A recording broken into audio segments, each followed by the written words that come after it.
aanneem, die verlos hy uit hul nood.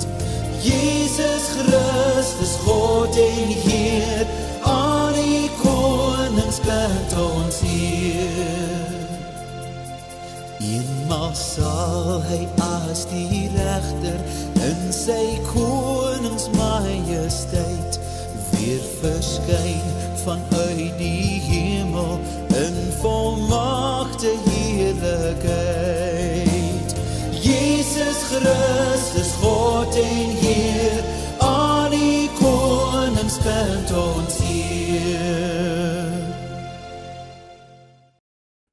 Ek groet u graag met die ou woorde van die engele lied uit Lukas 2, eer aan God in die hoogste hemel en vrede op aarde vir die mense in wie hy 'n welbehae het. Genade en vrede vir julle van God ons Vader en die Here Jesus Christus. Amen. Voordat ons nou vanmôre uit die Bybel lees, kom ons bid saam. Ons ewige troue God, almagtige hemelse Vader, baie dankie vir die voorreg wat ons het om weer vanmôre so in u teenwoordigheid te mag wees, al is ons nie fisies by mekaar nie. Seën ons asseblief met wat ons nodig het, dat ons dit wat u vir ons wil sê sal hoor. Dankie Here vir die voorreg wat ons het, om ook by wyse van hierdie media u woord te kan hoor. Ons bid vanmôre Here, vir almal wat op ons voorbidding reken. Wees asseblief met hulle wat siek en eensaam is. Wees asseblief met hulle wat met probleme moet worstel. Wees asseblief met hulle in wie se lewe daar krake van verbrokkeling plaasgevind het. Seën elkeen van hulle met wat hulle nodig het, om dit wat Jesus Christus vir ons wil doen en kom doen het, te kan ervaar. Heling, dat hy optel waar ons val, dat hy ons heel maak waar ons breek, dat hy ons troos waar ons treur, en dat hy ons seën met wat ons nodig het om tot sy eer te leef. Ons wil u dank vir al u seëninge. Dankie vir die seëninge in die natuur en saam met hulle wat in hierdie tyd ernstige natuurprobleme ervaar, bid ons vir uitkoms. Daar waar daar nog steeds droogte is, daar waar daar groot verspoelings is. O Here, u alleen sorg en versorg ons en daarom, omdat ons so afhanklik van u is, neem ons tot u ons toevlug en bid vir genade. Vergewe asseblief ons sonde, Here, en gee vir ons die vermoë om ook as verloste mense te kan leef. Dit bid ons in Jesus se naam. Amen. Ons skriflesing is Matteus 2, verse 1 tot 12. Jesus is in Bethlehem in Judea gebore tydens die regering van koning Herodes. Na Jesus se geboorte het daar sterrekykers uit die ooste in Jerusalem aangekom en gevra, waar is hy wat as koning van die Jode gebore is? Ons het sy ster sien opkom en ons het gekom om aan hom hulde te bewys. Toe koning Herodes hiervan hoor, was hy en die hele Jerusalem saam met hom ewig ontsteld. Hy het toe die priesterhoofde en die skrifgeleerdes van die volk bymekaar geroep en hulle uitgevra oor waar die Christus gebore sou word. Hulle het hom geantwoord, in Bethlehem in Judea, want so is dit deur 'n profeet geskrywe. En jy, Bethlehem, gebied van Juda, jy is beslis nie die kleinste onder die leiers van Juda nie. Uit jou sal 'n leier voortkom wat vir my volk Israel 'n herder sal wees. Daarna het Herodes die sterrekykers in die geheim ontbied en noukeurig by hulle vasgestel wanneer die ster verskyn het. Hy het hulle na Bethlehem toe gestuur met die woorde, gaan doen noukeurig ondersoek na die kindjie en as julle hom kry, laat my weet, sodat ek ook aan hom hulde kan gaan bewys. Nadat hulle die koning aangehoor het, het hulle vertrek en kyk, die ster wat hulle sien opkom het hulle gelei totdat dit gaan staan het bo die plek waar die kindjie was. En toe hulle die ster sien, was hulle baie bly. Hulle het in die huis ingegaan en die kindjie saam met Maria sy moeder gesien en hulle het gekniel en aan hom hulde bewys. Daarna het hulle reissakke oopgemaak en vir hom geskenke uitgehaal, goud, wierook en mirre. En omdat God hulle in 'n droom gewaarsku het om nie na Herodes toe terug te gaan nie, het hulle met 'n ander pad na hulle land toe teruggekeer. Ons lees tot sover. Die tema is Kersfees, Christusfees. Oor minder as 'n maand vier ons Kersfees.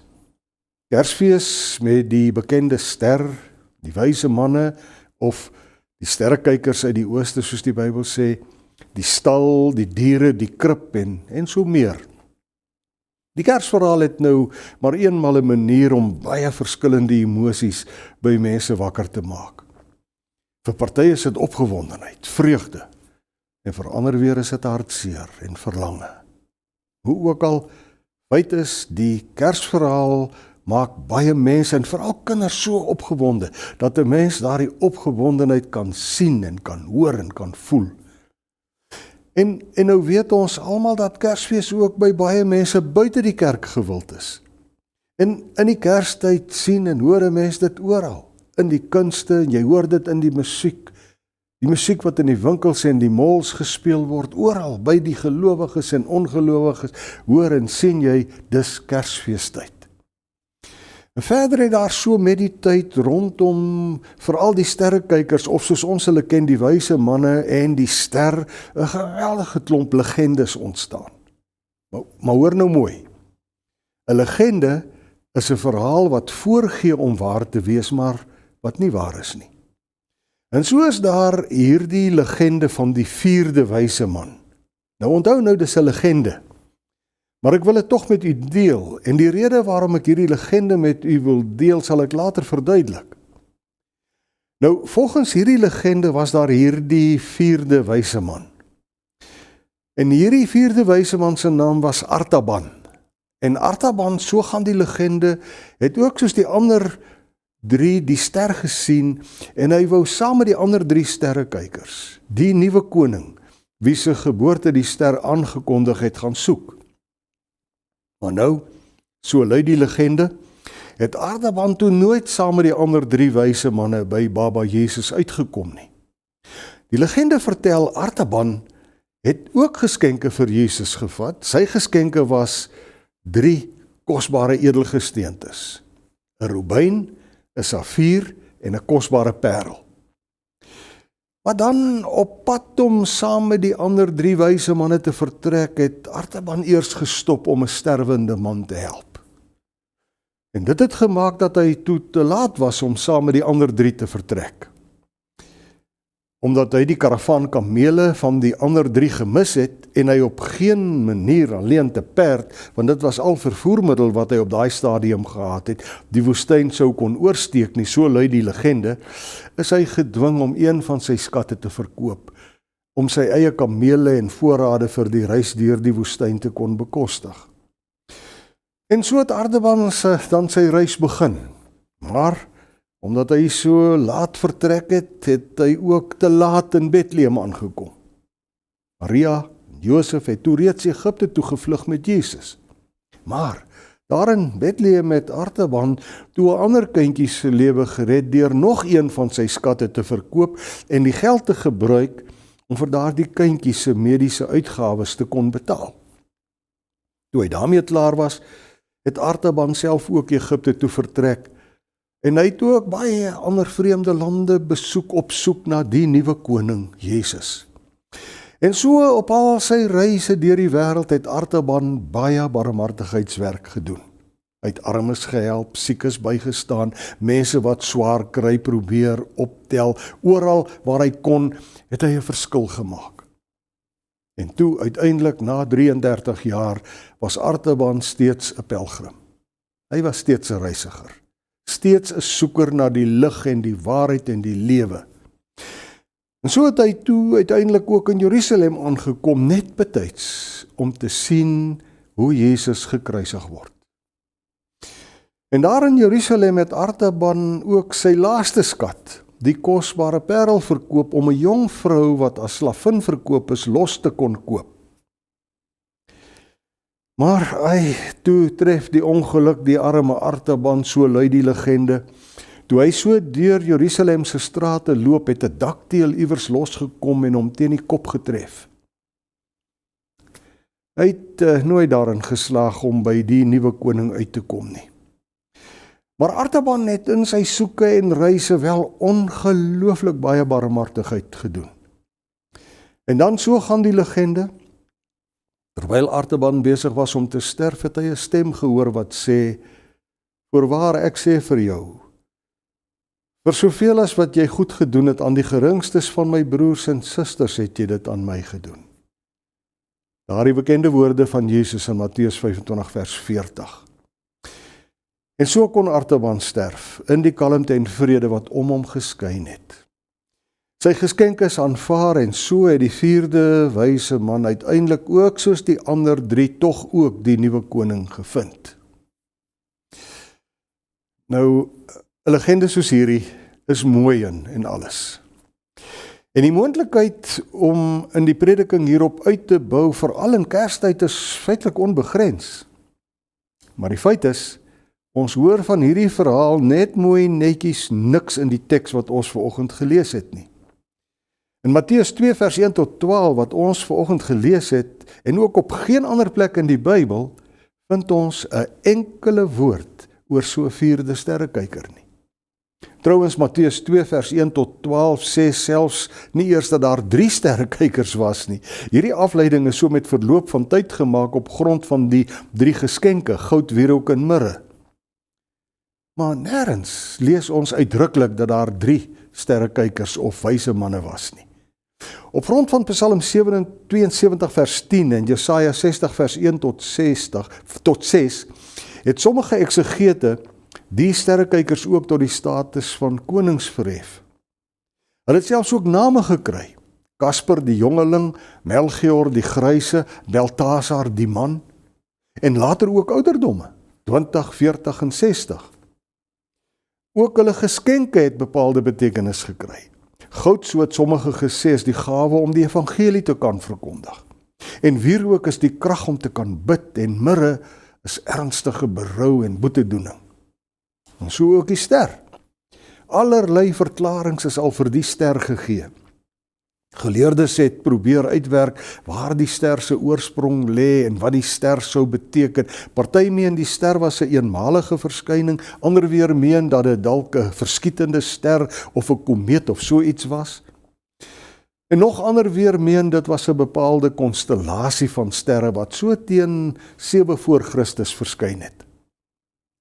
En so is daar die een teorie na die ander ook oor die ster van Bethlehem. Maar kom ek stop nou net hier. Kom en dink nou saam met my. Waarmee het ek u die afgelope klompie minute mee besig gehou? Met die sterrekykers, die wyse manne, die ster, met die geskenke. Party mag sê, dis tog waaroor die Kersverhaal gaan dan nie? Ja, mense sal moet toegee, ek het 'n legende oor die Kersverhaal vertel. Maar dink nou mooi, dit is niks meer as net 'n mooi legende nie. En as 'n mens net daarop fokus, kan Kersfees maklik Kersfees word sonder die een oor wie Kersfees eintlik gaan, Jesus Christus. En dis die groot gevaar, wanneer 'n mens op al wat ek wil noem, die sideshows rondom Kersfees fokus, maar nie op hom. En ek spel hierdie hom met 'n hoofletter, oor wie hierdie fees eintlik gaan nie. Dit is tog logies. 'n Mens kan naderhand so besig raak met al die mooi legendes en die verhaaltjies en die kersbome en die geskenke en die saamwees en die musiek en die joluit en al die goed, dat die kind oor wie dit eintlik gaan so stil weg op die agtergrond verdwyn. En dit is so tragies. So gebeur dit, dat die kind oor wie dit eintlik gaan, naderhand geen rol speel nie. En dan is en kan Kersfees nie meer Kersfees wees nie. Want sonder Jesus Christus die middelpunt van Kersfees kan daar nie Kersfees wees nie. Kersfees gaan oor Jesus Christus. Sonder Jesus Christus sou daar nooit Kersfees gewees het nie. En kan daar ook nie in ons tyd werklik Kersfees wees nie. En dit is wat Matteus 2 vers 1 tot 12 vir ons wil leer. In die Kersverhaal, soos Matteus dit vertel, is Jesus die middelpunt. Hy is die belangrikste. Alles draai om hom. En wat meer is, soos Matteus die verhaal vertel, dwing Jesus ons om te kies, vir hom of teen hom. Kyk nou saam met my wat sê Matteus 2 vers 1 tot 12 vir ons hieroor. Matteus vertel, na Jesus se geboorte het daar sterrekykers uit die ooste in Jerusalem aangekom en gevra, waar is hy wat as koning van die Jode gebore is? Ons het sy ster sien opkom, en ons het gekom om aan hom hulde te bewys. En toe Herodes, die koning van daardie tyd en daardie streek van Jesus, die nuwe koning van die Jode se koms hoor, toe laat hy sy adviseurs kom om hom raad te gee. En die skrifgedeelte waarmee sy adviseurs hom antwoord, dui daarop dat daar vir Israel 'n nuwe leier sal kom. En toe koning Herodes hiervan hoor, was hy in die hele Jerusalem saam met hom ewig ontsteld, so vertel Matteus. Hy het toe die priesterhoofde en die skrifgeleerdes van die volk by mekaar geroep en hy het hulle uitgevra oor waar die Christus gebore sou word. En hulle het hom geantwoord, in Bethlehem in Judea.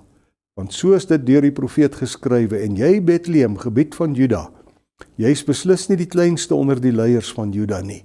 Uit jou sal 'n leier voortkom wat vir sy volk Israel 'n herder sal wees.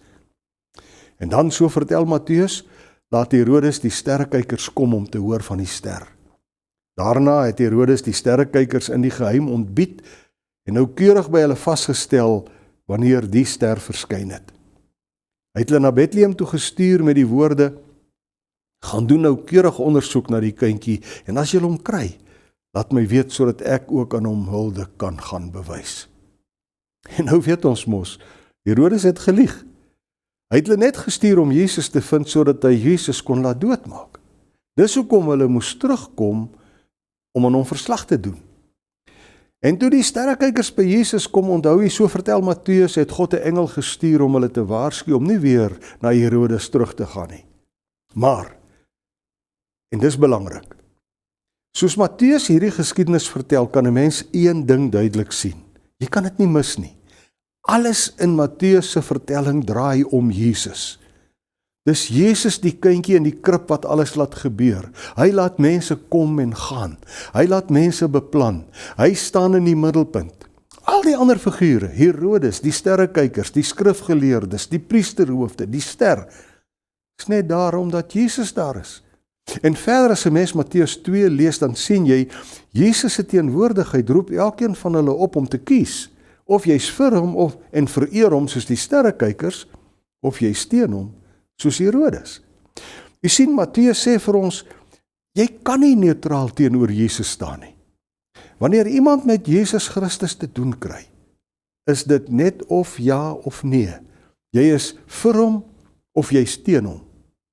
En so dit ook dwars deur die geskiedenis van Jesus se lewe op aarde keer op keer gebeur, tot by sy kruisdood, waar sommige hom gespot het, maar ander weer het gesê, waarlik, hy is die Seun van God. Jesus Christus kom tot vandag toe nog na ons toe ook. Dis vandag die tweede Adventsondag. Advent beteken die tyd waarin ons Jesus se koms na die wêreld toe herdenk. En oor in die Adventstyd, elke jaar, elke dag van jou lewe, kom hy weer en weer na jou toe. En wanneer Jesus na 'n mens toe kom, is die keuse waarvoor hy ons stel nie minder radikaal nie. Jy is of vir hom of teen hom. Jy kan net ja vir Jesus Christus sê of nee. En dit doen jy nie net met jou mond nie, maar veral met hoe jy lewe. Daaroor is die woord van God baie duidelik. Maar dis juist hier waar so baie mense sê, ek weet, my geloof is nou nie soos dit moet wees nie. Dis nou nie dat ek nie glo nie, ek lewe net nie altyd soos 'n gelowige behoort te leef nie. Ek besef, ek skiet ver te kort. So is dit mos nou, maar eenmal is dit nie. 'n Mens besef, jy wil graag vir Jesus ja sê, volledig ja, maar dan tot jou skaamte weet jy hier diep binne-in. Jy sê eintlik maar met die manier hoe jy lewe nee vir Jesus. Dis nou nie dat 'n mens heeltemal teen Jesus is soos Herodes nie, dis daarom nou te erg. Mense is daarom so op 'n manier gelowig. Maar aan die ander kant is 'n mens ook nie heeltemal toegewy soos die sterrekykers nie. Want dit vra daarom nou weer te veel van jou. So baie keer is dit asof 'n mens jouself so half tussen die sterrekykers en Herodes bevind. En jy sal saamstem. Dit kan nie. Kersfees dwing 'n mens om te kies. Kerstyd sê, Jesus het gekom, Hy kom weer, hy kom elke dag. Hy kom ook weer vandag na ons toe by wyse van sy woord. En wanneer hy kom, moet jy en ek reageer. Wanneer God na 'n mens toe kom, moet jy reageer. Dis of ja Here, ek hoor, of nee, los my uit. Wanneer God 'n mens berispe, moet jy tog reageer. Jy moet ophou met die verkeerde, of jy moet sê, ek glo nie in God nie, daarom leef ek soos ek wil. En so ook as jy hoor, God het jou lief, so lief dat hy sy enigste seun gegee het, sodat die wat in hom glo nie verlore sal gaan nie, maar die ewige lewe sal hê. En hy, Jesus, die seun van God, het ons kom leer hoe liefde lyk, hoe om barmhartig te wees, hoe om te vergewe, ja, hoe om in vrede te leef en so. Ons weet almal, waar Christus die middelpunt is daar vrede en liefde, vergifnis, genade, alles wat goed en mooi is. Dis hoe 'n mens van Kersfees 'n Christusfees maak. Ek weet u het u keuse gemaak, daarom kan ons mekaar nou reeds 'n geseënde Christusfees toewens. 'n Fees waarin 'n mens die vrede en die liefde en die vergifnis en die genade van die Here nie net self sal ervaar nie, maar ook sal uitleef teenoor almal wat met jou te doen mag kry. Amen. Kom ons bid saam. Dankie Here dat ons hierdie boodskap, hierdie wonderlike boodskap van liefde en vrede en genade en krag weer en weer kan hoor. Seën ons Here en lei ons deur u Gees sodat ons juis in hierdie tyd dit nie net met die mond sal bely nie, maar veral met die manier hoe ons leef sal bevestig. Gee tog Here dat daar vrede sal kom waar daar onvrede is. Gee tog dat ons die vermoë sal hê om liefde te leef waar daar haat en bitterheid is. Gee tog vir ons die vermoë om te kan vergewe, soos wat u ons vergewe het. En dankie daarvoor. Dit bid ons in Jesus se naam. Amen. Die genade van die Here Jesus Christus en die liefde van God en die gemeenskap van die Heilige Gees sal by julle almal wees. Amen.